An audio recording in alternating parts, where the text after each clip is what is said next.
Acabámos de publicar a nossa estratégia trimestral para o quarto trimestre de 2024, estes últimos 3 meses do ano. Ainda vamos ter eleições americanas, vai ser um final de ano animado, mas estamos perante uma economia que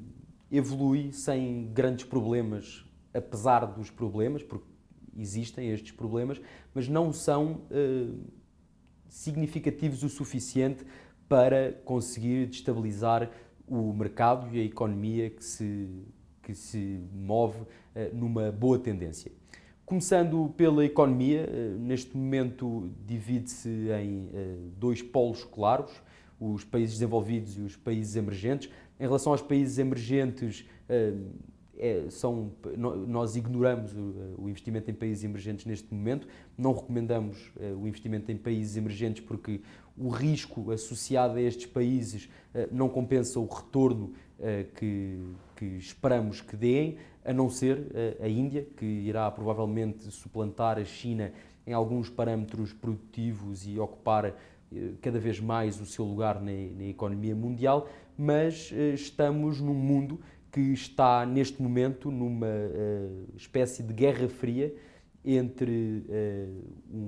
as economias liberais desenvolvidas e as outras, onde podemos investir nas primeiras e onde nas segundas, como disse, por enquanto são para ignorar, à exceção da Índia, que poderá então suplantar a China no seu papel atual na economia mundial. Mas em relação às economias liberais desenvolvidas de que falei, nas quais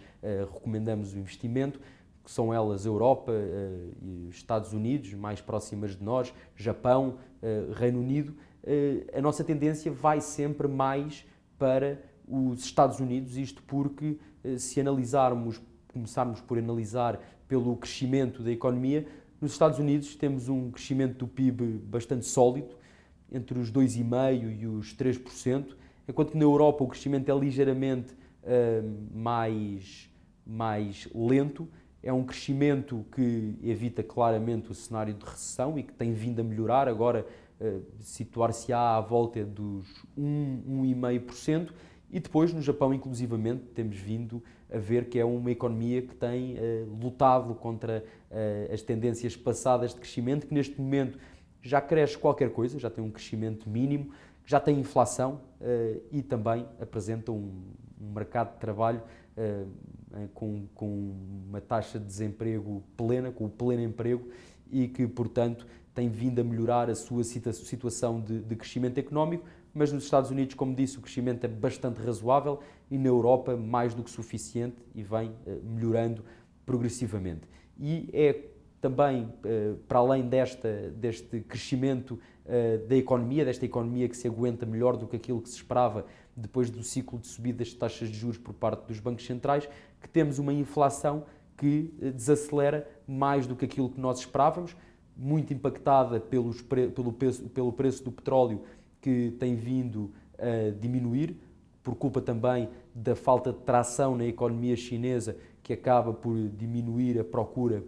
pelo petróleo, e onde veremos que provavelmente este preço de petróleo mais baixo do que a OPEP mais procura levará a países como, por exemplo, a Arábia Saudita a fazer um aumento de produção, já que vê que os seus cortes de produção não levam ao aumento dos preços do petróleo que pretende, e este aumento de produção irá baixar ainda mais o preço do petróleo e beneficiar ainda mais a inflação dos países ocidentais, como a região da Europa e também os Estados Unidos. E temos neste momento nos Estados Unidos um deflator do consumo privado americano já praticamente no objetivo formal dos 2%. A Fed segue este indicador de preços, é o seu indicador de preços preferido, e está nos 2,2%. Na Europa está também à volta do objetivo formal do Banco Central Europeu, dos 2%, em algumas geografias inclusive é abaixo deste patamar, e estamos então neste cenário de um crescimento económico sólido, ou, no caso dos Estados Unidos, e razoável no caso europeu, e com uma inflação que desacelera mais rápido, ou desacelerou mais rápido do que aquilo que nós esperávamos, e então produz este cenário de aterragem suave das economias.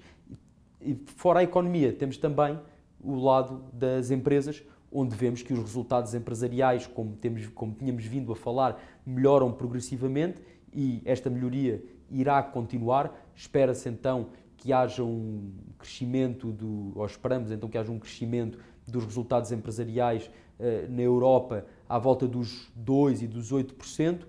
Nos Estados Unidos será melhor ainda, à volta dos 10%, 12% de crescimento anual dos resultados empresariais, que leva então a que as avaliações das bolsas nos deem uns potenciais atrativos. Nos Estados Unidos, à volta dos 10%, nos Estados Unidos à volta dos 20%, 25%, na Europa um pouco mais modesto, assim como são os crescimentos dos resultados empresariais, mas são bolsas que, apesar das fortes subidas e da boa evolução que temos visto este ano, já olhando para o final de 2025, apresentam-nos uns potenciais de revalorização bastante agradáveis. Outro tópico que preocupa o mercado quanto ao lado empresarial são os múltiplos das empresas tecnológicas que podem ser ou que podem ser excessivos neste momento e que acaba por preocupar o mercado, porque no caso de serem excessivos poderão provocar uma queda destas empresas que têm um peso tão grande, principalmente no mercado americano, mas aquilo que nós vemos é que se nós compararmos estes múltiplos de avaliação das empresas tecnológicas com os seus potenciais de crescimento elevados e sustentáveis no tempo, acabamos por pagar um valor bastante atrativo por cada dólar de resultado empresarial que estas empresas tecnológicas produzam e, portanto, não levantamos nenhuma preocupação em relação à avaliação das empresas tecnológicas neste momento, que é um tópico que preocupa mais a Bolsa Americana do que a Europeia, porque infelizmente na Europa temos menos inovação tecnológica do que nos Estados Unidos. E este é o cenário em que o mercado se assenta neste momento, bom crescimento económico, inflação em baixa e já em valores bastante aceitáveis e os resultados empresariais a melhorarem progressivamente, mas nem tudo são boas notícias. Como disse no início, a economia evolui sem problemas, apesar dos problemas, e os problemas que temos começam pelas eleições americanas de dia 5 de novembro. Não há um cenário claramente mais favorável do que o outro, não há um candidato que seja claramente mais positivo para o mercado do que o outro, mas aquilo que temos vindo a ver nos últimos tempos é que o mercado está habituado a conviver com situações de política complicada e a conviver bem com estas situações de política. E, portanto, qualquer um dos dois parece-nos que trará ruído para o mercado, com certeza, mas que acabará por não ser algo demasiado prejudicial para a boa evolução e para a boa expectativa de mercado que temos daqui para a frente. Para além disso, temos ainda duas guerras neste momento em aberto, Ucrânia e o Médio Oriente. A guerra da Ucrânia parece mais próxima do fim do que a guerra de Israel. A guerra de Israel tem uma parte positiva para o mercado, positiva entre aspas, que se relaciona com o preço do petróleo. Acabou por não ter impacto no preço do petróleo, por não fazer o preço do petróleo subir e, portanto, esta parte é positiva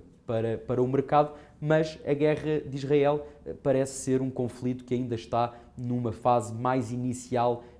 naquilo que será mais uma guerra de desgaste, tal como foi a da Ucrânia, mas que parece que se está a aproximar do fim e que poderíamos ter uma tentativa de início de negociação de paz já em novembro, com a Rússia a ser convidada e que, se aí começarem as negociações para uma paz, o resultado das eleições americanas deixa de ter grande influência sobre este tópico e seria o desfecho mais positivo. Mas, portanto, perante uma economia que cresce a um bom ritmo, uma inflação que desacelera e que se encontra a um bom nível e os resultados empresariais que melhoram progressivamente, a nossa estratégia de investimento para o quarto trimestre de 2024 mantém-se positiva tanto para ações como para obrigações e também para ativos imobiliários. Obrigado.